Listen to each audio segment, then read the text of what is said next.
Good afternoon, everybody. Yesterday we have gone through the session like water harvesting and conservation. So half half module have been covered there. So next session, that is rainwater harvesting. Today we are going to start. Okay. So what do you mean by rainwater harvesting? Why it is necessary and how it is being done and how it is useful? So rainwater harvesting is a process of collecting, conveying, and storing water from rainfall in an area for beneficial use. So here the structure of a building, for example, is given. So the rainwater is being collected on the roof and it is being stored on the roof and it is being conveyed to a storage tank or underground storage underground, or here on the left side the hydrological cycle figure is given. Okay. So storage is done in the tanks, reservoir, underground storage, groundwater, or hydrological cycle. So why the rainwater harvesting? Why it is necessary? So it consists of a simple system of collect, convey, and store rainwater. Rainwater capture is accomplished primarily from rooftop, surface runoff, and other surfaces. So rainwater harvesting either captures stored rainwater for direct use, that is for irrigation, production, washing, drinking water, etc., or it is used to recharge into the local groundwater and is called as artificial recharge. So this is the advance going on now, artificial recharge current scenario. In many cases, rainwater harvesting systems are used in conjunction with aquifer storage and recovery. So this is the main agenda going on now. Aquifer storage and recovery is the introduction of rainwater harvesting, collected rainwater to the groundwater or aquifer through which various structures in excess of what would naturally infiltrate then recovered for use. So further in further slides, the type of aquifer storage and recovery, what are all the parts are there, I'll show you in the figure. Okay. Why rainwater harvesting? It conserves and supplement existing water resources available for capturing and storage in the most global locations, potentially provided improved quality of water, supply water at one of the lowest cost possible for a supplemental supply source, capturing and directing storm water, that is runoff, and beneficial use it, commitment as a corporate citizen, showcasing environmental concerns, public mandate, replenishing local groundwater aquifer where lowering of water tables are occurred. So why not rainwater harvesting? Not applicable in all the climate conditions over the world. Performance seriously affected by a climate fluctuations that sometimes are hard to predict. Increasingly sophisticated rainwater harvesting systems, that is aquifer storage recovery, necessarily increases complexities in cost, design, operation, maintenance, size, and regulatory permitting. So collected rainwater can be degraded with the inclusions of stormwater runoff. Collected water quality might be affected by the external factors. Collection systems require monitoring and continuous maintenance and improvement to maintain desired water quality characteristics for the water end use. Certain areas will have high initial capital cost with a low. So let us go with the hydrological cycle. Let take a look at the water cycle.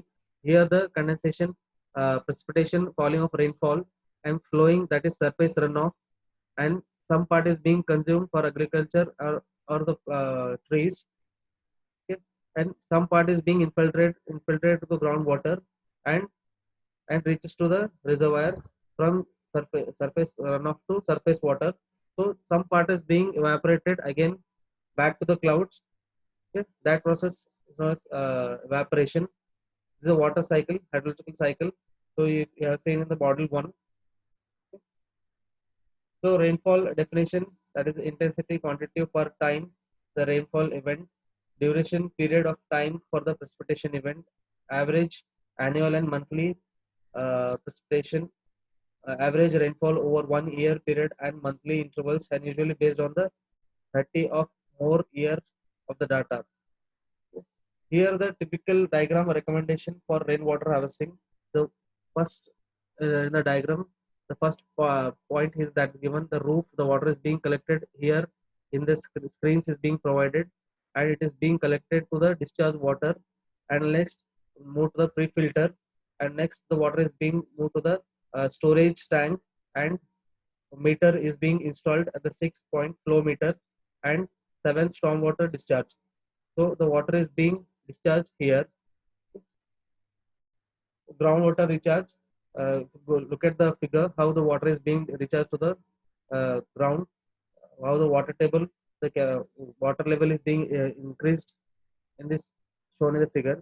So underground, under natural conditions, it may take days to centuries to reach groundwater by rainwater, as we need to replenish the pumped water. Artificial recharge of groundwater is required at some locations. So appropriate technologies. So here the ditches are being small pits are being done on the hilly areas to collect the water or proper use of water. Okay. Ground catchment system channel water from the prepared catchment area into storage. Generally, they are only considered in areas where rainwater is very scarce and other sources of water are not available. Okay. Uh, they are more suited to small communities that individual families, if properly designed ground catchment system, can collect large quantities of rainwater. So here they have shown the typical section of that collection of water and how it is being stored and how it is being maintained. Storage. These are the ditches, open ditches like ponds or lagoons where the rainwater is being collected and used for agriculture purpose or for other uh, purpose. Okay. Storage device may be either above or below the ground. Different types include that is storage tanks, overhead tanks, or ground tanks, water containers, lagoons or lime ponds, and infiltration ponds. Size based on rainfall pattern, demand, budget, and area. So here in your syllabus, they have given the percolation tanks. So it is one type of figure shown, that is percolation pit, how the water is being collected and and this water is being used to recharge the groundwater levels. So to divert the rainwater into an aquifer, the percolation pits is covered with a perforated concrete slab. So here the small holes, perforations are there, through which the water is being entering to the groundwater table. The pit is filled with the gravels and pebbles, followed by the river sand for a better percolation. Here the filtration is being taken place. The top layer of the sand must be cleaned and replaced at least once in 2 years to remove the settled silt for improving the percolation. So this sand is being removed and cleaned again later on. It will be refilled and again it will be used for recharging the groundwater table. So some methodologies are there for rainwater harvesting. First one is that is roof rainwater harvesting. Second, land-based rainwater harvesting. And third, watershed-based rainwater harvesting. For urban and industrial environment, roof and land-based rainwater harvesting. Public, private, office and industrial buildings, and pavements, lawns, garden, and other open spaces. So recharge wells, again with the help of roof only. Again, it is being done. The runoff water from the rooftop or the other catchments can be channelized into an existing or new well via sand filters and to filter turbidity and other pollutants. Abundant wells can also be used. Abundant wells means the wells which are not in working condition, where the water is not in that wells. So that such wells can also be filled up with the rainwater and used for other purposes. Cost effective process which not only conserves rainwater for immediate use but also helps to enhance the local groundwater situation. Whereas concern with the quality issue, the rainwater roof contains bird droppings, atmospheric dust, and industrial urban pollutants. So to avoid those all, we have to keep our roof clean to before collecting the rainwater. So few operational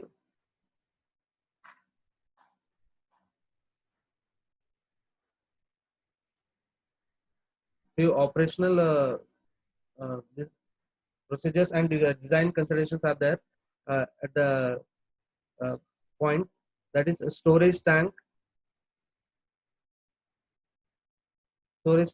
dark materials to exclude light and algae formation, and corrosion resistant materials.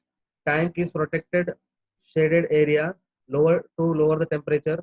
For multiple storage tanks designed for frequent turnover and regional wind direction and industrial activities, lead, mercury, and other heavy metals. So here we wind up with the module 5. So in next session we'll go with the module 3. We'll come back again and meet you soon. Thank you.